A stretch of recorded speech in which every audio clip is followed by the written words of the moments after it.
Nós estamos numa série de reflexões sobre as marcas de uma igreja saudável. Eu gostaria que você abrisse sua Bíblia, Atos, capítulo 4, dos versos de 32 a 37. Atos, capítulo 4, dos versos de 32 a 37.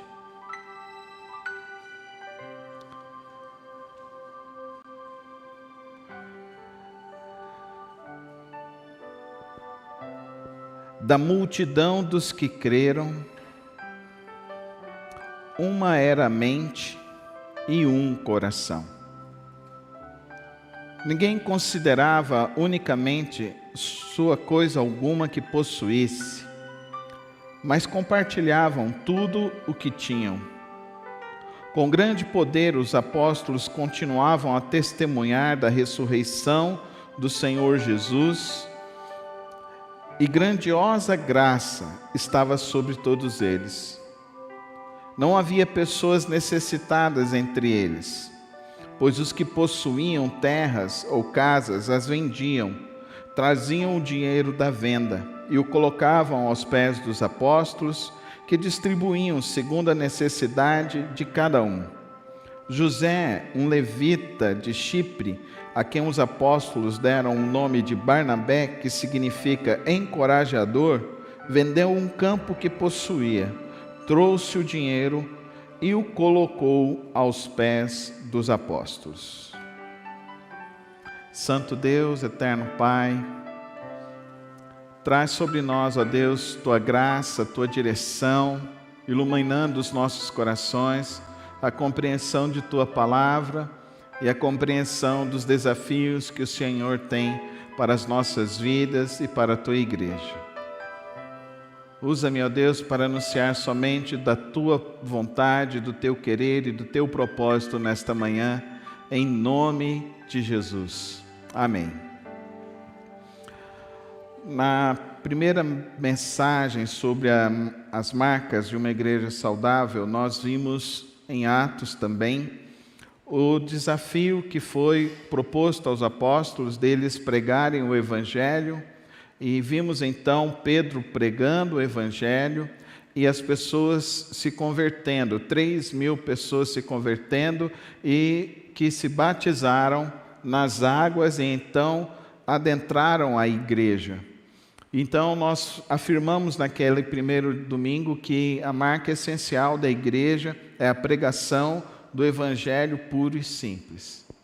E essa precisa ser a marca constante da igreja. A segunda reflexão, nós fomos em Efésios e nós falamos então da liderança. A liderança da igreja é uma liderança espiritual, plural, com autoridade divina, reconhecida pelos membros. E que a marca dessa liderança é a capacitação das pessoas à palavra de Deus. Hoje eu quero dizer para os irmãos, então, sobre a marca que demonstra que, de fato, as pessoas estão vivendo no Evangelho de Cristo. E a marca essencial que nós vemos aqui nesse texto é a marca da generosidade. É a marca da entrega, do altruísmo, é a busca da cooperação, é a busca do suprir a necessidade do outro e do próximo. Por isso que para mim é impossível uma pessoa falar: eu sou crente, mas não frequento igreja. Você não é crente, você não serve a Deus. Você nem é amigo de Deus. Você está completamente distante do Evangelho de Cristo Jesus. Aqui o texto diz categoricamente: da multidão dos que creram era a mente e o coração. Então a comunhão é uma marca também indelével à igreja do Senhor Jesus Cristo. Por isso, queridos irmãos, eu sempre digo para os irmãos que vão se batizar que uma brasa fora do braseiro vai se apagar.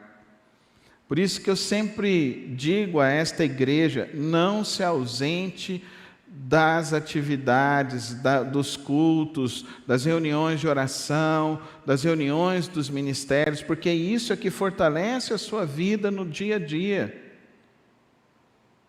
Quando nós estamos fazendo atendimento de casais, de pessoas que estão passando por crises, o que nós mais identificamos, queridos irmãos, é que as pessoas se afastaram, deixaram de buscar a Deus.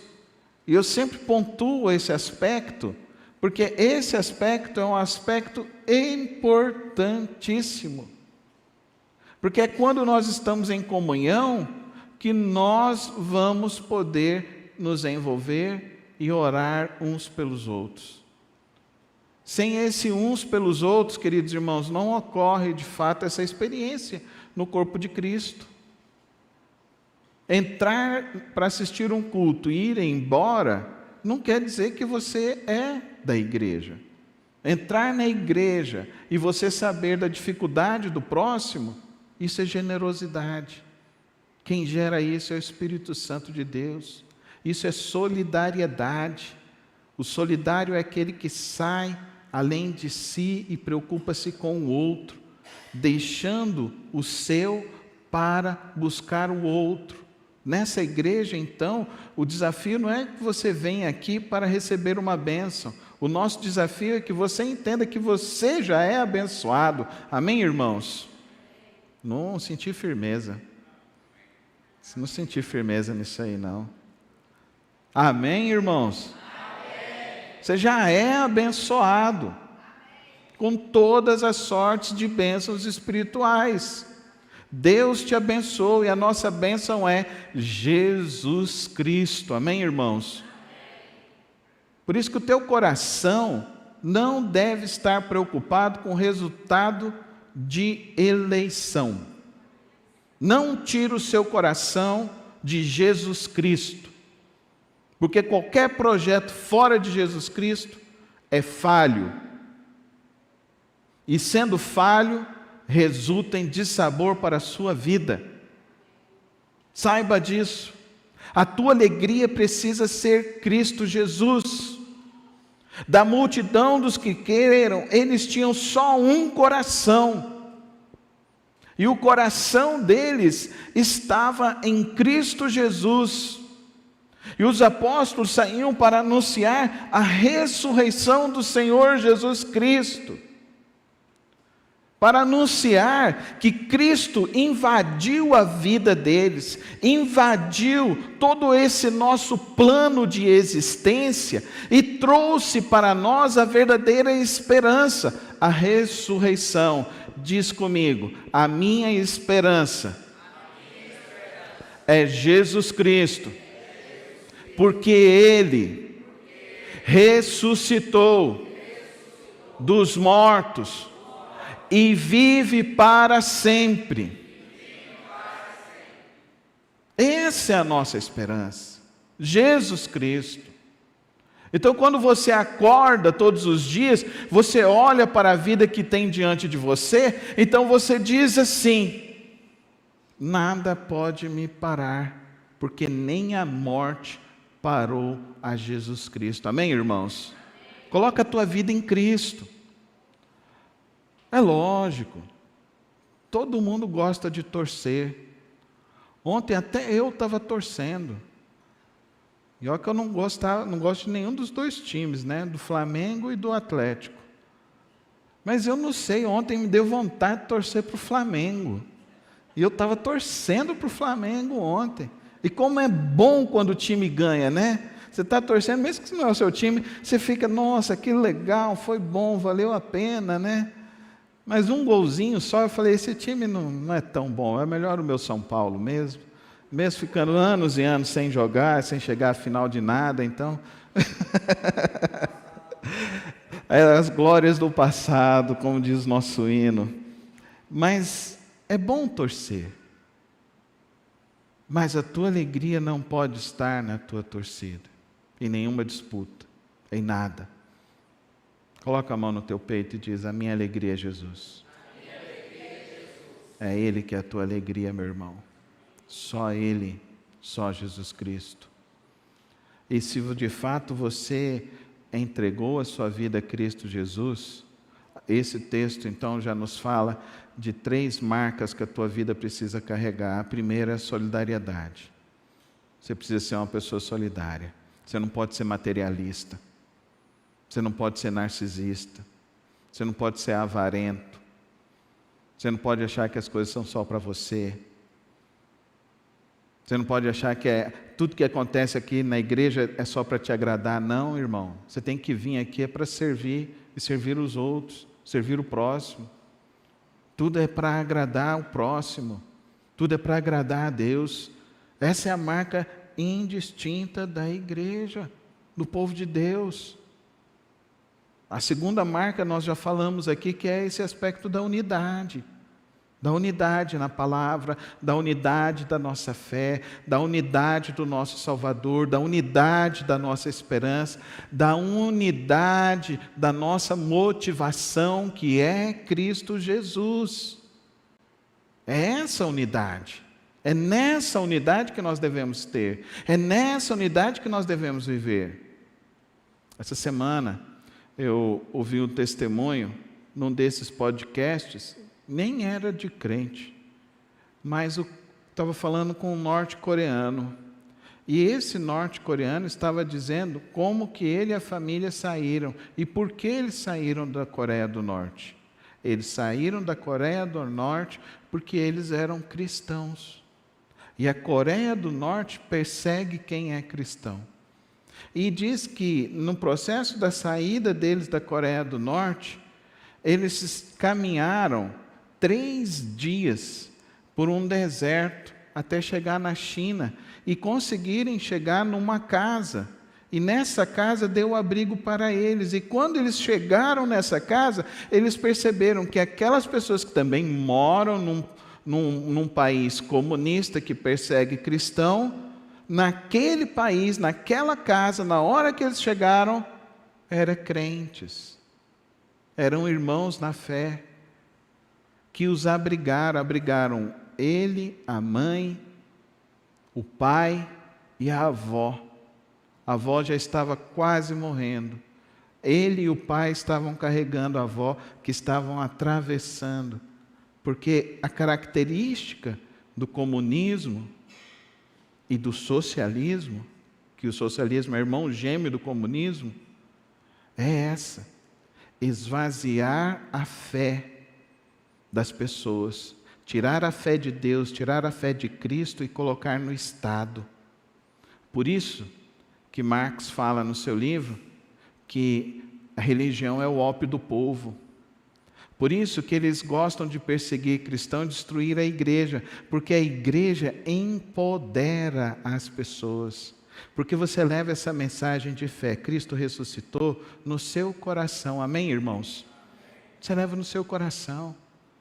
Para onde você for. Eu me lembro de alguns anos atrás, o irmão Johnny, quando ele deu o primeiro AVC dele, e eu fui socorrer ele lá na casa dele. Na hora que eu cheguei lá e entramos para o hospital, aí o médico virou e falou assim: olha, eu acho que ele não vai viver não, viu? Está muito feio a situação dele e tal. Aí ele foi atender, eu lá no hospital esperando. Depois de umas 5 horas eu consegui ver o Johnny. Eu cheguei lá e falei assim: e aí, cabeção? Tu está pronto para encontrar o mestre?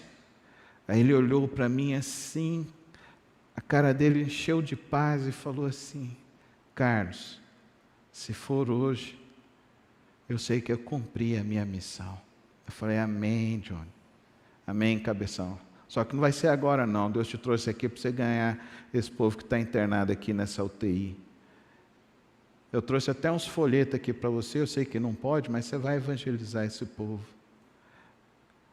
Passou 2 dias, eu chego lá, traz mais folheto, porque eu comecei a falar para as pessoas aqui, Carlos, e Deus me trouxe realmente aqui para falar da nossa esperança, que é Jesus Cristo. Amém, irmãos? Não existe esperança maior neste mundo do que Cristo Jesus. Amém, irmãos? E isso é força diária para você. Isso é força poderosa para a sua vida, para a sua família, para tudo que você for empreender na sua vida, para tudo que você for realizar na tua vida. Este é o Evangelho que liberta, nos liberta de ideologias, nos liberta de tirar essa crença de Estado, e nós cremos em Cristo Jesus. Cristo está em nós, esse é o Evangelho. Se Cristo está em nós, então eu não troco Cristo por nada nesse mundo. O dinheiro, a prata, o ouro, é passageiro. Essas coisas são transitórias. Cristo é eterno, a fé é eterna, a vida é eterna. E essa promessa Ele nos deu em Cristo Jesus. Quando Cristo morreu na cruz do Calvário e levou sobre si todas as nossas culpas e todas as nossas dívidas. Ele levou e nos salvou. E nos deu o Espírito Santo da promessa para habitar em nós. Agora a pergunta fundamental do texto aqui é o seguinte, irmão: qual o impacto que o Evangelho causou na tua vida? Qual o verdadeiro impacto que o Evangelho fez em você? Quando as pessoas olham para você e identificam que você é um verdadeiro discípulo de Jesus? Porque é isso que é importante aqui. O importante é que você saiba explicar a razão da sua fé e você viva nessa esperança. Porque tem pessoas que se tornam crentes normalistas. O que é um crente normalista? O crente normalista é aquele que acha tudo normal. Então, o menino está beijando outro menino, é normal. A menina está beijando, é normal. Vai divorciar, é normal. Eu vou lá no show, é normal. Eu vou em tal lugar, é normal. Crente normalista. O que Cristo fez na tua vida? O que Cristo fez na tua história? Qual o impacto de Cristo na sua vida? No seu viver? O impacto de Cristo na vida de José, o Barnabé, foi tão grande, que ele foi e depositou a venda do seu lote aos pés dos apóstolos. Fez com que ele saísse da sua vida ensimesmada, individualizada, narcisística, hedonística, e o levasse a servir, e levasse a humildade e a generosidade. E a generosidade. É esse Evangelho que eu creio. É esse Evangelho que eu creio que Deus toca o coração das pessoas e transforma. Amém, irmãos? O Evangelho tem que transformar. O Evangelho tem que nos transformar. O Evangelho precisa nos transformar. E se não está transformando seu coração, querido irmão e querida irmã, se ao longo dos anos você não entende que é essa dinâmica que precisa ser na sua vida, que generosidade implica numa essência da sua fé, uma normalidade da sua fé é essa generosidade. Uma normalidade também da sua fé precisa ser a sua santidade. Uma normalidade na sua fé precisa ser o jeito com que você fala com as pessoas, como você se porta com as pessoas. É essa normalidade que precisa ser, não a normalidade do mundo, não a normalidade da maioria das igrejas, que os crentes vêm, assistem um culto, se sente abençoado, beleza, vai para casa, senta na frente da televisão, toma uma garrafa de uísque. Não é essa a normalidade. Eu vou lá agora e vou pegar e vou encher a minha cara. Não, não é essa a normalidade em Cristo Jesus. Jesus é a tua alegria. Amém, irmãos? Coloca a mão no teu peito e fala: Jesus é minha alegria. E se Ele é a tua alegria, querido irmão, nada, você não precisa de outra coisa não, Ele te preenche, Ele te preenche, te transforma. A santidade, estamos vendo aqui, queridos irmãos, essa santidade que está acontecendo. Se você voltar aqui um pouquinho antes, você vai ver, queridos irmãos, que esses irmãos estão presenciando milagres, milagres de Deus. Esse texto vem logo em seguida, queridos irmãos, quando Pedro e João estão lá perante o Sinédrio, e eles estão pregando, esclarecendo para essas pessoas, e esses líderes estão tentando também matá-los. O mesmo Caifás que estava lá no julgamento de Jesus está aqui também. Dá para você entender, queridos irmãos, que a marca da igreja, a marca do evangelho é transformação. É viver a alegria com Cristo, é viver a paz com Cristo, é viver a satisfação com Cristo, é estar com Ele, viver com Ele, ter a tua esperança nele e não se afastar dele em nenhum momento da sua vida. Andar com Ele todos os dias da sua vida. Hoje, nessa manhã, a gente reflete então que a marca da igreja é produzir transformação, é produzir a verdadeira esperança em nossos corações. E essa mensagem é poderosa para te guardar, para te proteger, para te fortalecer todos os dias da tua vida e para fazer diferença na tua vida. E fazendo diferença na tua vida, vai fazer diferença na vida da tua família e na vida de uma multidão de pessoas. Que ao contar a nossa história, sabe, essas crianças aqui, que estavam aqui na frente, daqui a alguns anos nós não vamos estar mais aqui, mas eles vão estar. Daqui a alguns anos, alguns deles vão poder estar aqui nesse púlpito, trazendo a reflexão, e vai poder dizer, da multidão dos que creram nessa igreja, eles tinham um só coração. E eles o que tinham, eles partilhavam entre si. Eles não deixavam ninguém ficar passando necessidade. Eles continuavam anunciando o Evangelho da ressurreição em Cristo Jesus. Eles começaram e continuaram vivendo em santidade, cuidando de suas famílias, com honestidade, com brio. Eles estavam trabalhando na obra do Senhor. Eles estavam vivendo pela obra do Senhor. Deus levantou até Barnabé nessa igreja. Quando a gente não tinha nem dinheiro para comprar o lote, Deus tocou no coração. Veio o dinheiro, Deus levantou Barnabé. Entenda, irmão. Deus está ativo entre nós, amém? Deus está aqui nessa manhã, ativo entre nós. Deus está agindo aqui em nossos corações. Venha para a igreja. Venha com essa motivação, com esse coração de servir, de generosidade, de ser exemplo de Deus sobre a face da terra, aqui entre nós. Eu fico triste quando eu vejo irmãos que vêm só uma vez no mês, mas eu fico pensando, Deus, será que Ele não se entristece mais?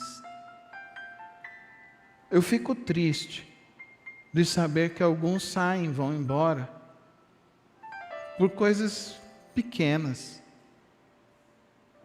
Mas será que Deus não fica mais triste com isso? Mas eu faço sempre a mesma oração. Deus, trabalha no coração, transforma esses corações, e que eles tenham a fé e a esperança em Cristo Jesus. Mantenha essa fé e continuemos sendo perseverantes na obra do Senhor Jesus Cristo que Ele nos tem dado nesses dias aqui nessa localidade. Feche os teus olhos, fala com Deus nessa hora. Agradeça a Ele por você pertencer a essa igreja que busca servir a Deus, que busca andar com o Senhor. Que esse seja o desejo do teu coração e da tua vida. Há muito por fazer. Há muito por fazer. E Deus vai fazer através de mim e de você. Que nessa manhã você possa se comprometer com Cristo Jesus. Você possa renovar a sua esperança. Se você estava colocando a sua esperança em alguma outra coisa que não foi a Cristo Jesus, entrega hoje e fala: Senhor, eu confio em Ti. A minha esperança está em Ti. Coloca a tua esperança em Cristo. O teu foco é Cristo. Coloca a tua vida em Cristo e confia nele. E coloque-se à disposição do Espírito Santo de Deus. Usa-me, Senhor. Usa-me. Que eu tenha um coração como o de Barnabé. Um coração generoso, um coração solidário. Um coração encorajador. Que hoje essa palavra possa encher a tua vida de fé, de esperança. Que essa palavra hoje possa produzir em você efeito da justiça para a glória de Deus Pai. Fique em pé comigo na presença do Senhor e vamos orar nesse momento. Senhor, meu Deus e meu Pai, eu sei que o Senhor está entre nós. Eu sei que esta obra é do Senhor. Eu sei que o Senhor tem feito grandes coisas e grandes coisas entre nós. Por isso, nesta manhã, eu quero te louvar e te engrandecer. Eu quero te agradecer, porque em todos os momentos, o Senhor tem suprido as nossas vidas. Eu quero te agradecer, porque Tu és fiel, mesmo quando nós não somos fiéis. Eu quero te agradecer, porque a Tua boa mão está sobre nós. E que hoje, ó Pai, o Senhor possa visitar o coração de cada um de nós, encher dessa esperança, encher dessa força poderosa e vital, que é a nossa fé e a nossa esperança em Cristo Jesus. Visita cada coração, ó Santo Espírito de Deus. Renova a fé e os corações, para que possamos todos os dias continuarmos firmes, crendo no Senhor, crendo na Tua provisão, crendo no Teu sustento, crendo na Tua salvação, crendo que o Senhor tem o controle de todas as coisas. E assim como o Senhor operou sobre a vida daquela família que saiu lá da Coreia do Norte, está hoje aqui no Brasil, e o Senhor abençoou colocando uma família cristã que os receberam, os guardaram, os protegeram, e que eles conseguiram sair, chegar até aqui, Senhor, sustentados na fé que o Senhor estava provendo, que o Senhor estava suprindo. A mesma fé que o Senhor tocou no coração lá de Barnabé, e Barnabé entendeu que o Senhor é poderoso para fazer infinitamente mais, e que por isso ele não precisava temer nada, porque o Senhor daria toda a provisão para a vida dele, todo o sustento para a vida dele. E o Senhor usou ele ainda de uma maneira tão poderosa sobre a vida do apóstolo Paulo, e o Senhor agiu sobre a vida dele de uma maneira tão poderosa, que esse agir esteja sendo derramado em nossos corações nessa manhã. Renova a nossa fé e a nossa esperança, em nome de Jesus. Amém.